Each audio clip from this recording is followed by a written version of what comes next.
Hello guys, welcome to the channel. This video I will show you how to remove background on your photos. I just generate photos from this photo. This robot took a selfie in front of a house from the ChatGPT. Now how to remove the background behind this robot.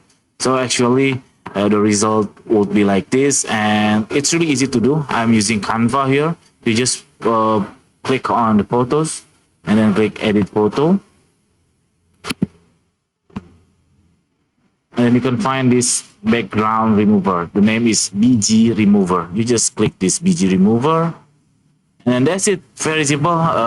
It's really accurate, I think.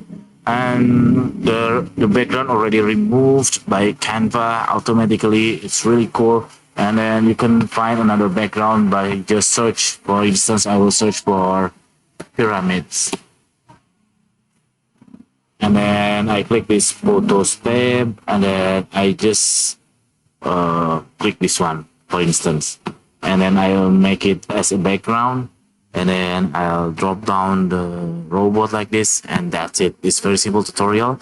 I hope it's helpful for you. I hope it's helpful for you. If you think this content is helpful, you can click thanks on down below, or you just can only subscribe to us. We will really appreciate that. Thank you for watching, guys. Bye bye.